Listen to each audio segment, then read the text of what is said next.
Hello and welcome to Wednesday Warfare, where I review NXT and AEW Dynamite back to back and try and figure out which show won for the week. We begin right away with NXT, and the show begins with the Undisputed Era doing some undisputed gloating. Adam Cole, of course, is very happy he won the Backlot Brawl at TakeOver to retain the championship. He says that nobody can beat him, not from NXT or from WWE, which sounds to me like a big telegraph. And the side story with this segment is you've got Roderick Strong and Bobby Fish, who have just been freshly recovered after Dexter Loomis kidnapped them during that Backlot Brawl, and Roddy still with some PTSD. He gets some big like, Ultimate Warrior in the mirror kind of vibes here, where like he can see Dexter Loomis and the crowd can see Dexter Loomis, the viewers can see Dexter Loomis, but like whenever the Undisputed Era go to look, he's gone. And so Roddy's freaking out, and then finally Cole basically wraps up his promo saying he's gonna beat Loomis in their match later on tonight and send him back to the drawing board.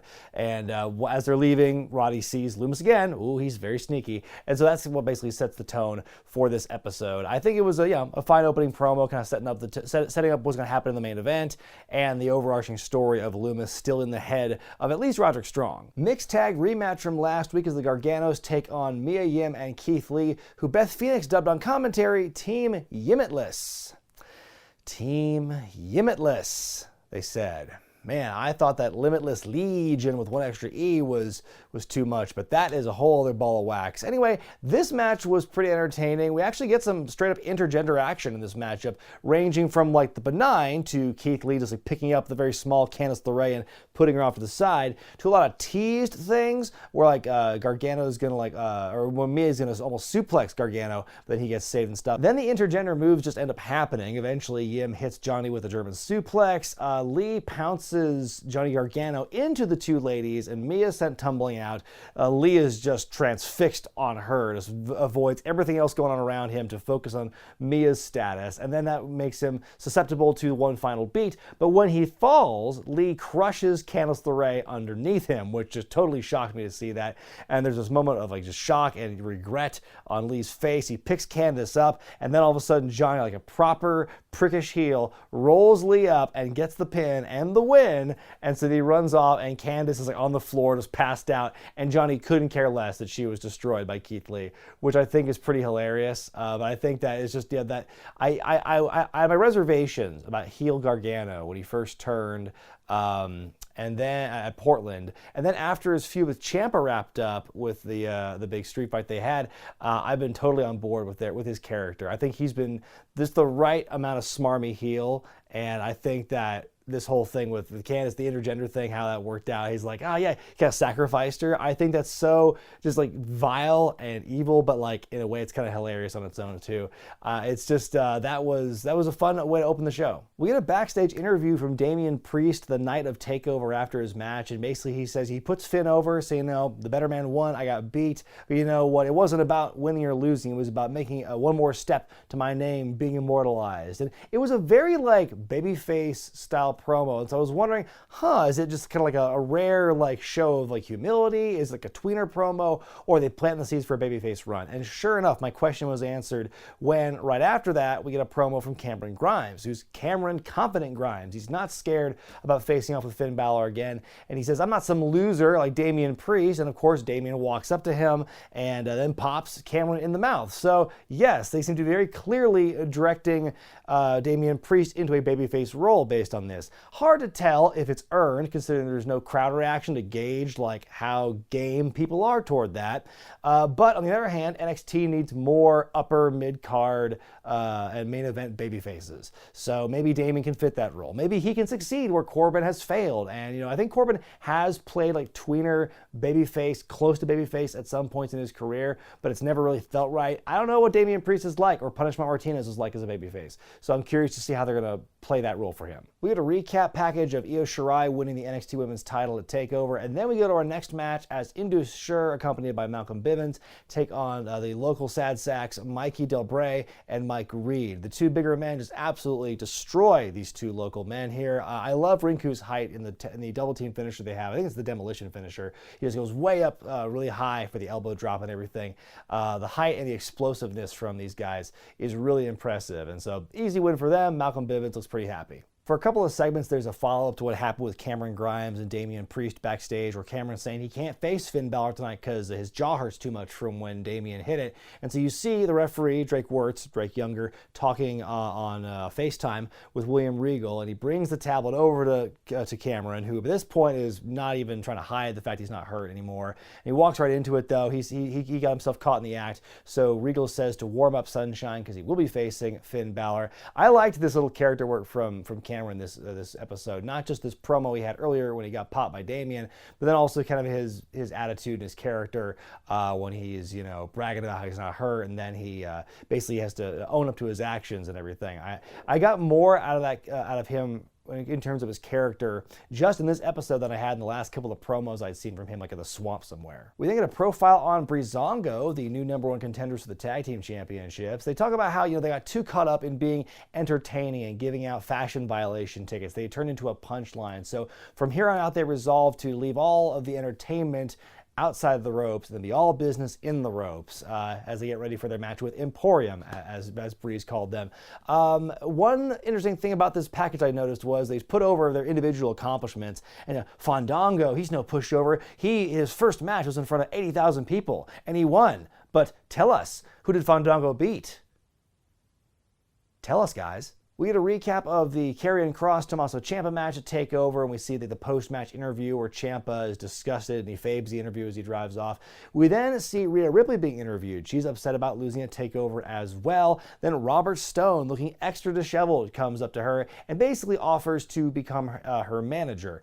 And she says the odds of that happening are 1 in a million. And as soon as she said that, I knew the comeback was going to be him going, "So you're saying there's a chance?" I saw that coming a mile away. And so then she body slams him onto a trash can and walks off. Man, lots of visuals of ladies beating up dudes this week on NXT. Cameron Grimes faces the music and takes on Finn Balor in a rematch from several weeks ago when Grimes beat Balor in kind of an upset with the help of Damian Priest. So more of the same we saw from the last time these guys wrestled. Some great work here in the ring. I love Grimes' trash talking when he briefly has like a big advantage on Finn. In the end, he kicks out of a reverse 1916, but Finn hits a regular style 1916 soon afterward to win the match. So these guys are evened up, and then Finn looks right into the camera and addresses Keith Lee saying, "When you're done playing house, come see me." Ooh, North American Championship match coming up with these two guys, Lee and Balor. That should be quite good. Casey Catanzaro taking on Dakota Kai. It's a pretty short and sweet match, and it ends with Dakota hitting the Dakota kick to win, and then she follows Finn Balor's lead from earlier and then looks into the camera herself and says she wants a shot at the Women's Championship.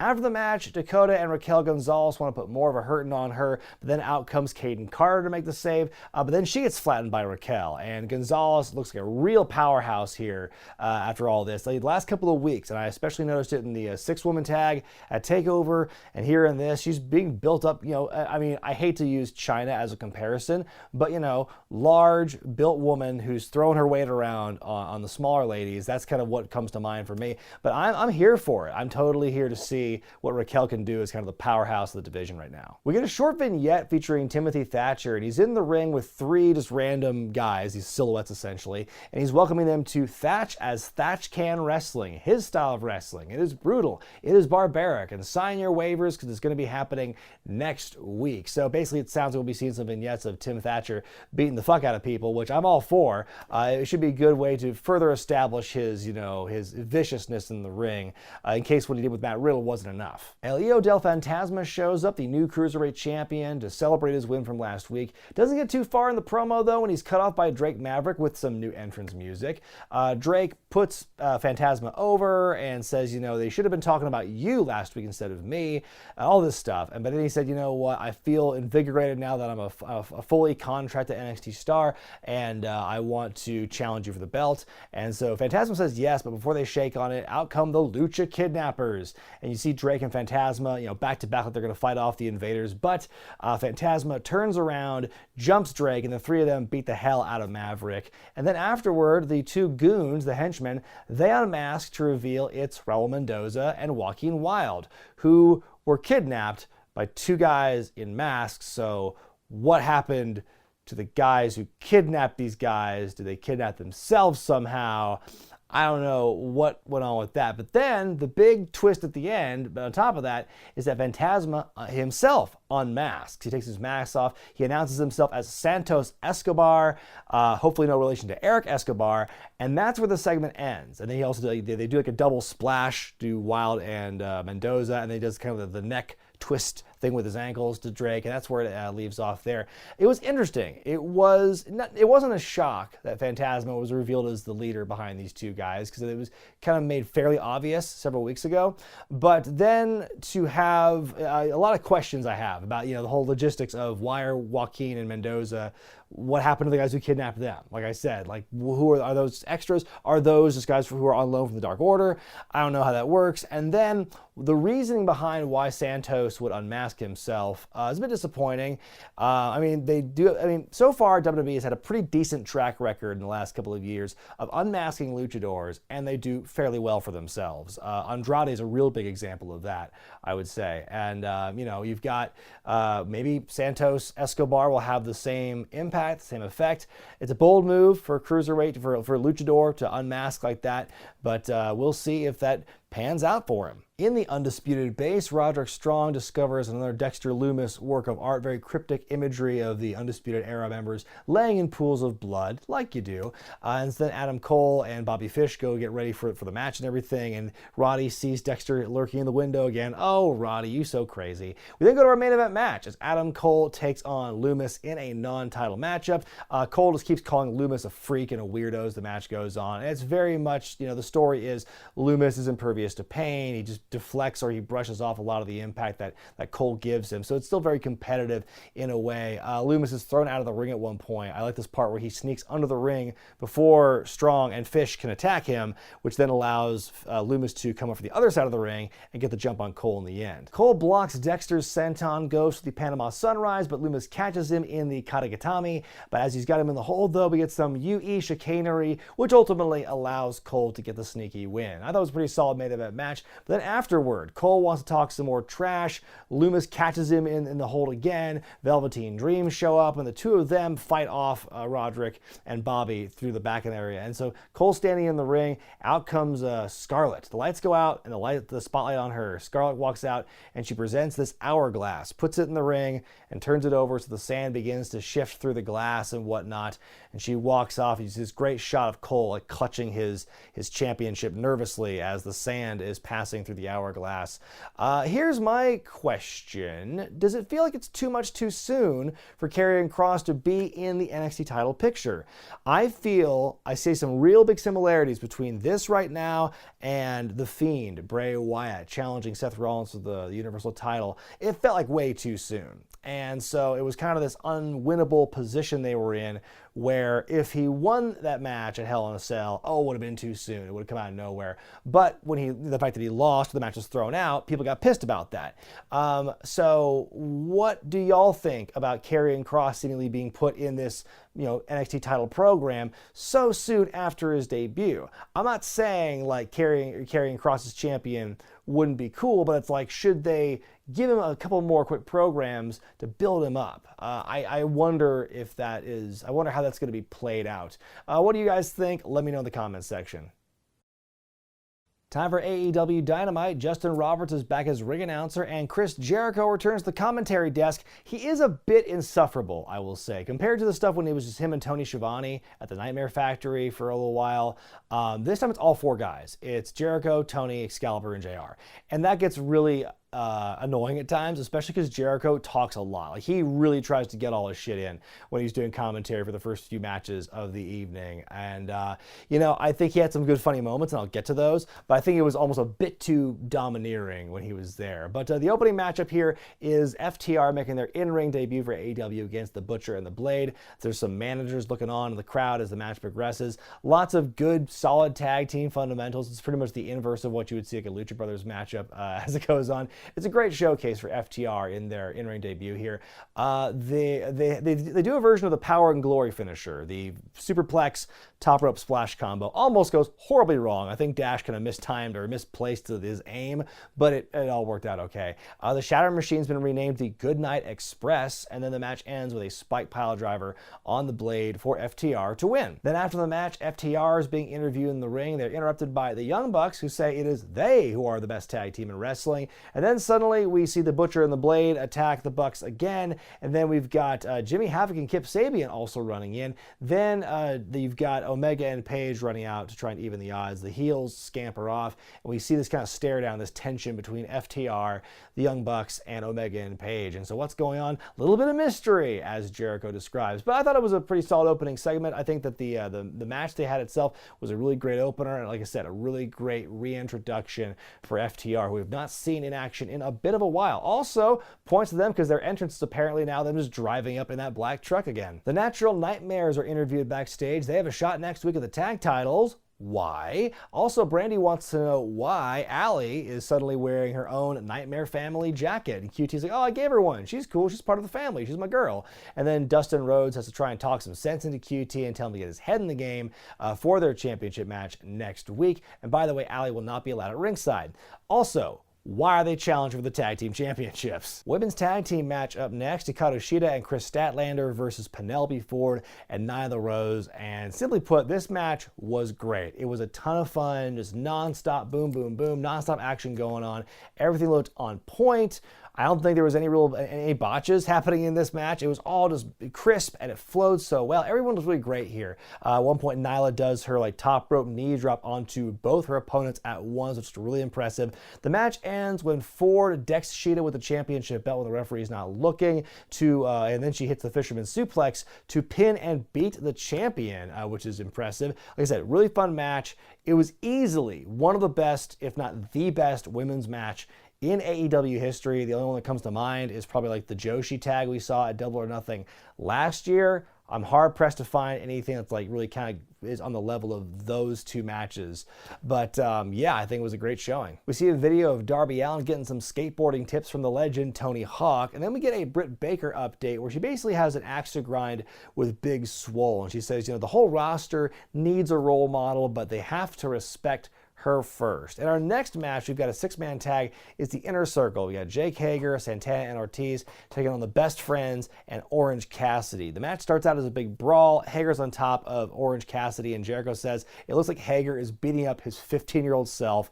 That's a line from commentary I'm never going to forget. Another fun match here. Some insane athleticism from Santana and Ortiz. And then when Orange gets this hot tag, he's wild as well. He's all over the place. And ultimately, he ends up pinning Ortiz to win the match for his team. Then right afterward, the Inner Circle jump the Best Friends, and Jericho leaves the commentary desk for the rest of the night. He's got his bat, and they're beating up the three baby faces. They get this big bag of oranges, very symbolic, 20-pound bag of oranges, and they club Orange with it repeatedly. He's bleeding out one ear. And then Chris Jericho, the exclamation point, Blood Orange Cassidy has been juiced. If he wasn't wearing his sunglasses before, he would have put them on there. You would have heard the Who playing on the speakers. I'm really digging this Best Friends Inner Circle rivalry we have going on here.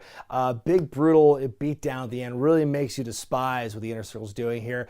Even more so after that cheesy-ass line Jericho did. And again, if they're building to Jericho and Orange at Fyter Fest, please tell me we're getting that. At ringside, Tony Schiavone interviewing the Gun Club, but MJF is soon to interrupt, and he puts himself over saying he's #1 ranked and he's been undefeated all year, but he's still, Jungle Boy gets a title shot before he does. He says ultimately everyone hits a ceiling in AEW, and he is that ceiling. Starts picking a fight with Austin Gunn, but then Father Billy interjects, and so we're going to have ourselves a match between Billy and MJF next week, which, should be good. I think I want to see these two characters go at it.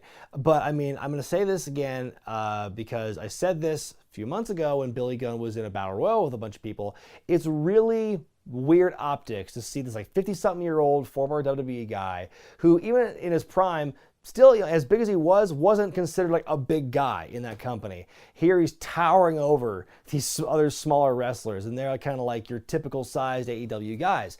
And, far be it from me to judge wrestlers on their size. I think size doesn't really matter, and if your character is there, and if you're a good performer in the ring, that's really all you need. But as it's just weird optics to me. We get a recap of Colt Cabana being recruited by the Dark Order the last couple of weeks. Then we see Colt taking on Sammy Guevara. As the match goes on, Tony on commentary referring to these guys as kids. Colt Cabana is 40 years old. It's a solid match here. Both guys looking very good. Cabana tries to go for a reverse Chicago skyline, but Guevara catches him as he slips, hits him with a GTH to win this match. Both guys, I said, they both needed a win, and so Sammy gets the pivotal win here. Then afterward, the Dark Order show up, and Mr. Brody Lee offers Colt his hand, pulls him up, and then you see Colt very belatedly following them down the tunnel. And then we also see him like a couple segments later, kind of like very hesitantly knocking on the door of Mr. Brody Lee's office. So will Colt Cabana join the cult? Cabana. Meanwhile, Sammy celebrates his win. Matt Hardy shows up on stage, and Sammy's immediately guarded about that. But Matt says, he respects Sammy, reminds him a lot of a younger version of himself, the never say die attitude. And Sammy's like, "How can I trust you? You try to kill me twice." And then we see some of the transformations for Matt's character. He shakes his head and he turns into V1. He has the matter of facts and talks about all the different Matt facts and everything. And Sammy tells him to shut up, and then he turns into Broken Matt, and then he chases Guevara out after he threatens to eat him. So I think more of a budding rivalry between these two is something I can get into. I loved their work when they wrestled one-on-one a couple of weeks ago, and the work they've had in the other matches around that time. So I'm really curious to see where this relationship goes. Can Matt kind of pull Sammy away from the evil clutches of Chris Jericho? That was one of the things he said in the promo. You have to get away from Chris Jericho in the Inner Circle. Will he manage to convince Sammy to do that? We see an interesting vignette of Joey Janela. He's lost his direction. He's sitting in the bar drinking a lot. He doesn't know what to make of himself. As he's crossing the street one night, Sonny Kiss rolls up in a very fancy car and offers to give him a ride. And as they drive off, you see to be continued. So we'll be seeing more like the continuing adventures of this very odd couple. And I'm really curious to see what they do with these guys. We haven't really seen Sonny involved in anything major on television, at least on Dynamite, really ever since the company began. So this is his first real program on Dynamite proper. I'm curious to see what happens, kind of maybe a revitalization or a reviving of Joey Janela's career. Very interesting odd couple. I'm genuinely curious to see where this goes. Alex Marvez interviews the champ Jon Moxley, who's proper peeved that Taz has been running his mouth all week talking about how great Brian Cage is. And Moxley says he's mad that, that Taz thinks that Cage will beat him, or that Cage thinks that he can beat him. It is what drives him, it's what motivates him. Taz finally shows up and gets in Moxley's face, and while he's doing that, Brian Cage comes up from behind and jumps Moxley. The two of them have a fight like on and around this car. Moxley's slammed on the hood of the car, and then when Taz tells him to stop, enough's enough, Brian disobeys him and throws Moxley onto the back windshield of said car before they finally go away. I thought it was interesting that they waited all of 1 week to get physical. Last week was the words were exchanged, and then this one they go right to the fighting and stuff. So, you have to build up to Fyter Fest, obviously. So, I thought, it was a good little segment here. Moxley showing, he's putting Cage over as his beast and everything. Cage is being shown as a bit of a wild card, bit of a loose cannon if he's already kind of like not listening to some of Taz's advice. You can even see Taz admonishing him after what he did in the second salvo there, throwing him on the rear windshield. So, I'm curious. I'm liking this build so far. They might have rushed the physicality a bit much by, I think, 1 week, but I think it was still a compelling segment. Main event time, Cody defends the TNT title against Marc Quen of Private Party, who comes to the ring not just with Isaiah Cassidy, but also Matt Hardy, who was dressed like Michael Hayes used to when he managed the Hardy Boys many years ago. Finally, things are coming full circle. This is another competitive matchup here. I think Cody's given a lot to Marc Quen here, and he's looking very nimble. He's selling the leg a lot. Early on, he hurts the ankle, and Cody really tries to exploit that, but Marc is still fighting through it. He's able to hit a couple of big flying moves, including a 450 from the top rope onto the ramp onto Cody. Then he goes for the shooting star press. Cody catches him and puts him in like a leg lock. Marc taps out, and that's where the match ends there. Then afterward, Jake Hager shows up on stage. He attacks Arn, he attacks Cody, and then out come the rest of the Inner Circle, and as well as Matt Hardy and the rest and Private Party. It's, so that basically blows off their Inner Circle powder, and Cody says he's going to give Hager a shot at the TNT Championship at Fyter Fest. So that's where the show ends as we fade to black. 8-man tag team match, probably imminent next week. Time now for me to decide which show won for the week, NXT or AEW Dynamite, and this week my pick is Dynamite. They really crammed a lot of stuff into those 2 hours of programming. I think there was a lot of interesting and intriguing avenues creatively opening up for a lot of characters like Colt Cabana, like Janela and Sonny Kiss, like Sammy Guevara being kind of like talked off the ledge a little bit by Matt Hardy and everything, and where that's going to develop. I think that a lot of the matches were entertaining, especially the women's tag team match and the six-man tag. Yeah, I think it was just a really good balance of, you know, of the action and the fun that I always enjoy. And yeah, the character work, really, a lot of the open-ended stuff is what's really got me curious about the show. NXT, I liked the mixed tag team match. I like the fact they were getting a little intergender stuff going. I think the more, if you've watched my channel long enough, you know my thoughts on intergender wrestling, and I think that normalizing it is not a bad thing, and so I appreciate them for trying to see how far they can go right now. And so I appreciate them doing that in the mixed tag match. Balor versus Grimes was a great rematch, and Cole versus Loomis. Far more interested in the post-match stuff with Karrion Kross, but I wonder if it's too much too soon for him. I'm still really on the fence about that. Also, I don't want to crap on the Fantasma unmasking just yet, but there are a lot of like logic questions that make me just go, wait a minute, how, what the, why?